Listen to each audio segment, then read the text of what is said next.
Hello, നമ്മുടെ രണ്ടാമത്തെ phishing video ആയിട്ടാണ് വന്നിരിക്കുന്നത്. സമയം വെളുപ്പിന് 4 മണി കഴിഞ്ഞ് നമ്മുടെ വണ്ടിക്കല്ലെന്ന് പോകുന്നത് നമ്മുടെ ഫ്രണ്ടിൻ്റെ വണ്ടിക്കാണ്. അതുകൊണ്ട് നമ്മുടെ കാറിൽ നിന്ന് നമുക്ക് അത്യാവശ്യം വേണ്ട സാധനങ്ങൾ നമ്മുടെ ഐസ് ബോക്സിനകത്ത് പാക്ക് ചെയ്യാണ്. അപ്പോൾ എല്ലാവർക്കും നമ്മുടെ കനേഡിയൻ ചാക്കോച്ചിയുടെ അടിപൊളി ഒരു വീഡിയോയിലേക്ക് വീണ്ടും സ്വാഗതം.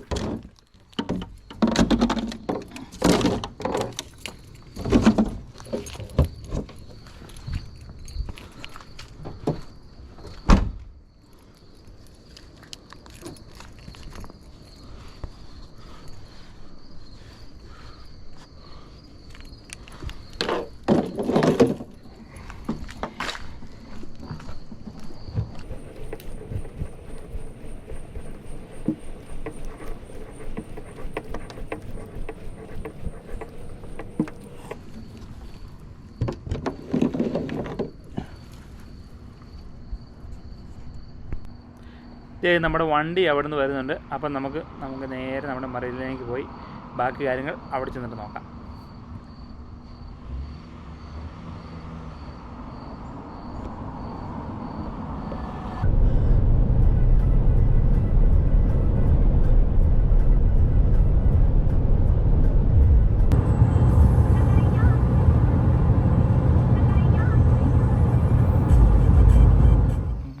കറക്റ്റ് 5:30 കഴിഞ്ഞപ്പോൾ തന്നെ നമ്മുടെ ഫിഷിംഗ് സ്പോട്ടിൽ എത്തിയിരിക്കുകയാണ്. ഇതാണ് നമ്മൾ ഇന്ന് പോകുന്ന നമ്മുടെ ഫിഷിംഗ് ക്രൂ. നമ്മൾ 5 പേരാണ് ഇന്ന് ഫിഷിങ്ങിന് പോകുന്നത്. കറക്റ്റ് 5:55 ആയപ്പോൾ തന്നെ നമ്മുടെ ക്യാപ്റ്റൻ വന്ന് നമ്മുടെ ബോട്ടിൽ ഫ്യൂലെല്ലാം നിറച്ച് നമ്മൾ ഫിഷിങ്ങിന് ബോട്ടിലേക്ക് കയറാനായിട്ടുള്ള തയ്യാറെടുപ്പിലാണ്.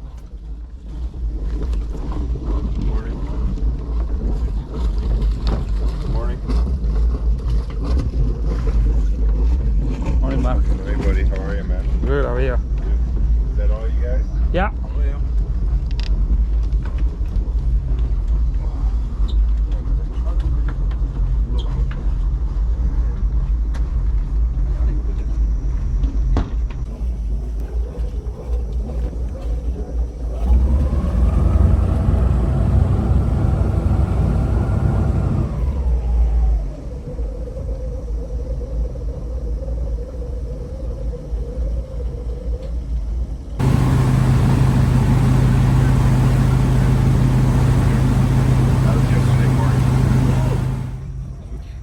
അങ്ങനെ നമ്മുടെ നീണ്ട ഒരു 10-20 മിനിറ്റത്തെ യാത്രയ്ക്ക് ശേഷം നമ്മുടെ ഫിഷ് റഡാറിൽ നമ്മളൊരു ഫിഷുള്ള സ്ഥലം കണ്ടെത്തിയിരിക്കുകയാണ്. നൈസായിട്ട് നമ്മുടെ ചൂണ്ടയെല്ലാം നമ്മുടെ ക്യാപ്റ്റൻ സെറ്റ് ചെയ്തുകൊണ്ടിരിക്കുകയാണ്.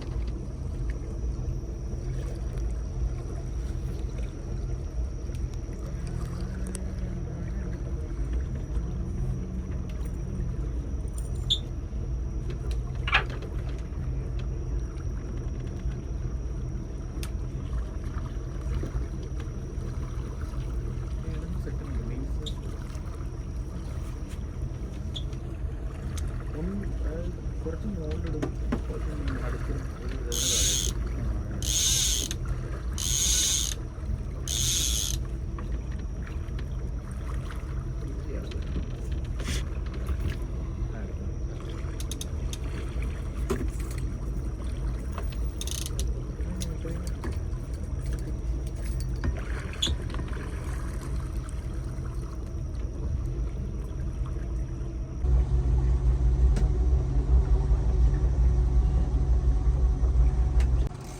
ഫൈനൽ നമ്മുടെ ഒരു 1 hourത്തെ വെയിറ്റ് ശേഷം നമുക്കൊരു സാൽമൺ അടിച്ചിരിക്കുകയാണ്.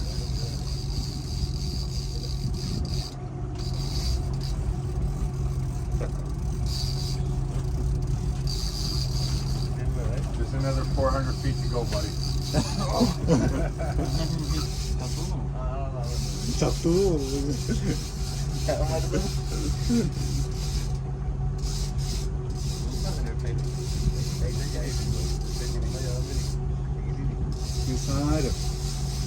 നിസാരം കൊന്നോ നിങ്ങളെ? അല്ല, ഇത്രയും ഫൈറ്റ് ചെയ്തതിനും ഹാർട്ട് അറ്റാക്ക് വന്നിയാവും. ചെറുതാണ് അല്ലേ? മുകളിലിട്ടാ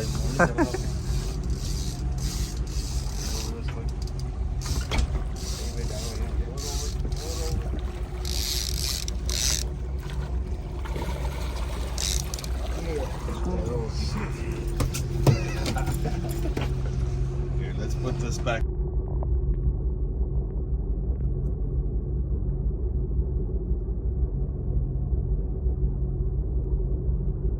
There you go, buddy.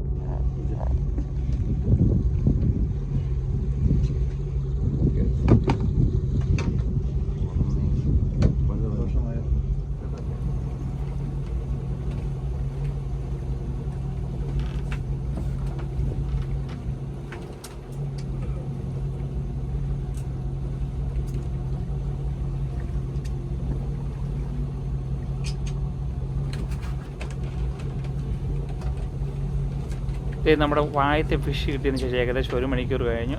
നമ്മുടെ രണ്ടാമത് ക്യാപ്റ്റൻ നമ്മുടെ 2 ലൈനിൽ ഓരോ ലൂർ വീതം എക്സ്ട്രാ ആയിട്ടിരിക്കുകയാണ്. അപ്പോൾ തന്നെ പെട്ടെന്ന് തന്നെ നമുക്കൊരു അടുത്ത സ്ട്രൈക്ക് കിട്ടിയിരിക്കുകയാണ്.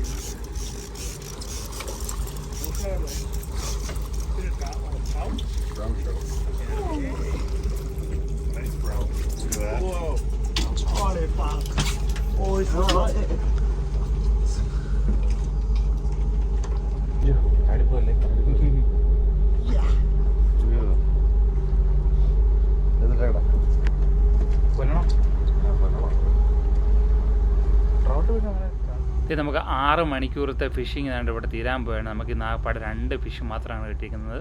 ഒരു സാൽമണും ഒരു ബ്രൗൺ ട്രൗട്ടും മാത്രമാണെന്ന് നമുക്ക് കിട്ടിയത്. നമ്മൾ ഫിഷിംഗ് എല്ലാം കഴിഞ്ഞ് നമ്മളവിടെ വീട്ടിൽ തിരിച്ചെത്തിക്കുകയാണ്. നമുക്ക് ഇന്ന് പ്രതീക്ഷ അത്ര ഫിഷ് നമുക്ക് കിട്ടിയില്ല. നമുക്ക് ബോട്ടിൽ പോയപ്പം ഇന്ന് കുറേ ഫിഷൊക്കെ കിട്ടുമെന്ന് പറഞ്ഞ് വിചാരിച്ചാണ് പോയത്. പക്ഷേ നമുക്ക് ഇന്നൊരു നിരാശാജനകമായ ഒരു ദിവസമായിരുന്നു. ആകപ്പാടെ നമുക്ക് കിട്ടിയത് ഒരു ട്രൗട്ട് സാൽമണും മാത്രമാണ്. നമ്മൾ കഴിഞ്ഞ പ്രാവശ്യം സാൽമൺ കിട്ടിയപ്പോൾ നമ്മുടെ കുറച്ച് ഫിഷ് എടുത്ത് നമ്മൾ ഫിഷ് അച്ചാർ ഉണ്ടാക്കിയിട്ടുണ്ട്. അപ്പോൾ എങ്ങനെയാണ് നമുക്ക് അടിപൊളി സാൽമൺ അച്ചാർ ഉണ്ടാക്കുന്നത് നമുക്ക് കണ്ടിട്ട് വരാം. ഇത് നമുക്ക് ഓൾറെഡി നമ്മുടെ സാൽമണെല്ലാം വെട്ടി വെച്ചിട്ടുണ്ടായിരുന്നു. നമ്മൾ ജസ്റ്റ് വെട്ടി വെച്ചായിരുന്നു. അപ്പോൾ അത് ഓൾറെഡി കഷ്ണങ്ങളൊക്കെ ആക്കണം. നമ്മുടെ അച്ചാറിന് വേണ്ടിയിട്ടുള്ള ചെറിയ ചെറിയ കഷ്ണങ്ങൾ കുറേ നമ്മൾ ഓൾറെഡി അരിഞ്ഞു വെച്ചിട്ടുണ്ട്. ഓൾറെഡി നമ്മൾ ഡീഫ്രോസൺ ചെയ്ത് നമ്മൾ എടുത്തു വെച്ചിട്ടുണ്ട്. രാവിലെ തന്നെ നമ്മൾ ഫ്രീസറിൽ നിന്ന് ഇറക്കി കുറച്ച് ഡീഫ്രോസ് ചെയ്യാൻ വേണ്ടി എടുത്ത് വെച്ചായിരുന്നു.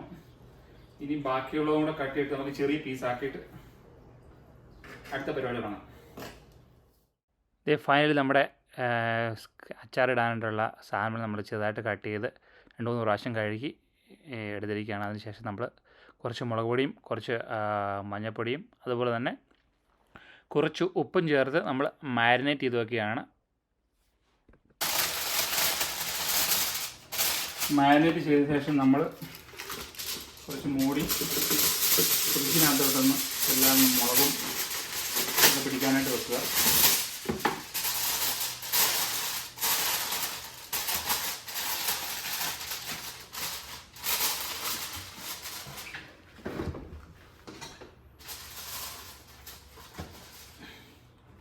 നമുക്കിനി 4 മണിക്കൂർ കഴിഞ്ഞ ശേഷം നമുക്ക് അച്ചാറുണ്ടാക്കാം. രാത്രി 12 മണിയായി. നമ്മൾ ഡ്യൂട്ടി കഴിഞ്ഞ് വന്നിരിക്കുകയാണ്. അപ്പം നമ്മുടെ നാളെ ഉണ്ടാക്കാമെന്ന് വെച്ചതായിരുന്നു. പക്ഷേ എൻ്റെ കെട്ടിയോട് വന്നപ്പോൾ നമ്മുടെ ഇഞ്ചിയും വെളുത്തുള്ളിയും എല്ലാം അരിഞ്ഞ് സെറ്റാക്കി വെച്ചേക്കാം. എന്നാൽ പിന്നെ അച്ചാർ ഉണ്ടാക്കി വെച്ച് ഇടക്കാമെന്ന് വെച്ച് നമ്മുടെ രാവിലെ വെച്ചിട്ട് പോയ മീനൊക്കെ നല്ല മുളകൊക്കെ പിടിച്ച് നല്ല സെറ്റായിട്ടുണ്ട്. അപ്പം നമുക്ക് നൈസായിട്ട് തന്നെ വറുത്തെടുക്കാം.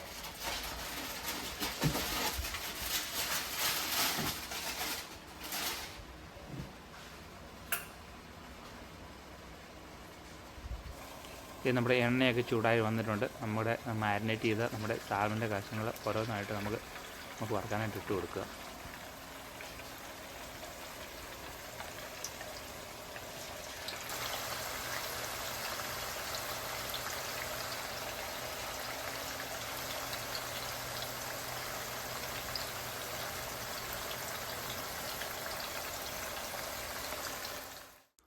ഇത് നമ്മുടെ സാൽമണെല്ലാം അടിപൊളിയായിട്ട് വറുത്ത് റെഡിയായി വന്നിട്ടുണ്ട്.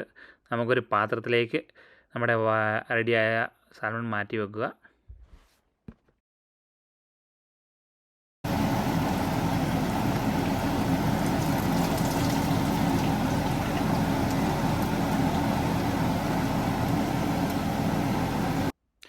നമ്മളിവിടെ നമ്മൾ ഫിഷ് ഫ്രൈ ചെയ്യാനെടുത്ത ഓയിലാണ് നമ്മൾ അച്ചാറുണ്ടാക്കാനായിട്ട് എടുക്കുന്നത്.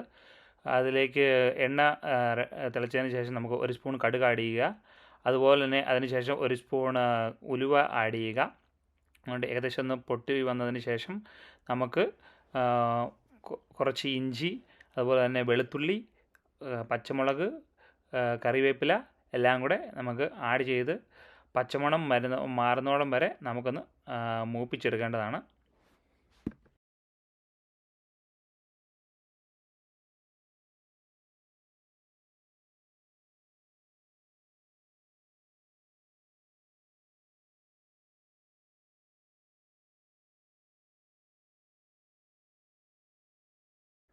ഇത് നമ്മുടെ ഇഞ്ചി വെളുത്തുള്ളി എല്ലാം സെറ്റായി വന്നിട്ടുണ്ട്. അതിനുശേഷം ഞാൻ ഇവിടെ എടുത്തിരിക്കുന്നത് ഒരു 3 spoon Kashmiri chilli, 1 spoon regular chilli, അതുപോലെ തന്നെ 1/2 സ്പൂണ് കുരുമുളക് പൊടി, 1/2 സ്പൂണ് മഞ്ഞൾപ്പൊടി, അതുപോലെ തന്നെ 1/2 സ്പൂൺ കായമാണ് എടുത്തിരിക്കുന്നത്. ഇത് ഫ്ലെയിം കുറച്ച് വെച്ച ശേഷം അത്യാവശ്യം നന്നായിട്ടൊന്ന് മൂപ്പിച്ചെടുക്കുക.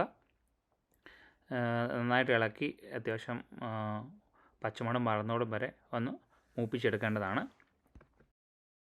അങ്ങനെ ഏകദേശം നമ്മുടെ ഇതെല്ലാം അത്യാവശ്യം മൂത്ത് വന്നിട്ടുണ്ട്. നമുക്ക് അതിന് ശേഷം നമ്മുടെ ഫ്രൈ ചെയ്ത് വച്ചിരിക്കുന്ന നമ്മുടെ ഫിഷ് ഇതിലേക്ക് ആഡ് ചെയ്യുക. ഫ്ലെയിമെല്ലാം കുറച്ച് വെച്ച ശേഷം ആഡ് ചെയ്യുക. എന്നിട്ട് എല്ലാം ഒന്ന് ചെയ്തതിന് ശേഷം നൈസായിട്ടൊന്ന് എല്ലാം നമ്മുടെ ഫിഷിൽ ഫുള്ള് പിടിക്കത്തക്ക രീതിയിൽ എല്ലാം ഒന്ന് ഇളക്കി ഒന്ന് റെഡിയാക്കി എടുക്കുക.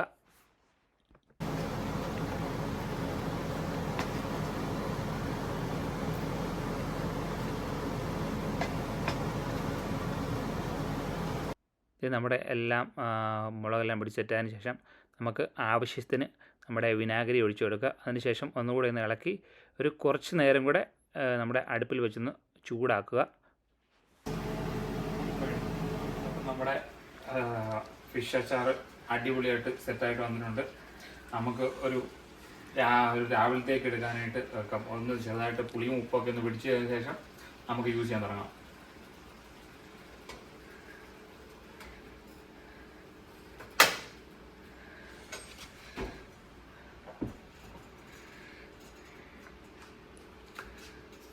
അപ്പോൾ നമുക്ക് കാണാം. അച്ചാറൊക്കെ എല്ലാം പുളിയും പിടിച്ച് ഉപ്പൊക്കെ പിടിച്ച് അടിപൊളി സെറ്റായിട്ടുണ്ട്. നമുക്കൊന്ന് നൈസായിട്ട് ടേസ്റ്റ് ചെയ്ത് നോക്കാം.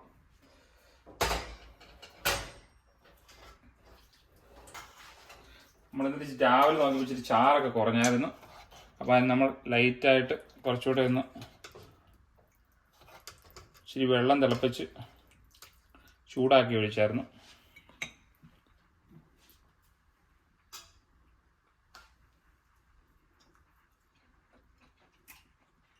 അടിപൊളിയായിട്ടുണ്ട്.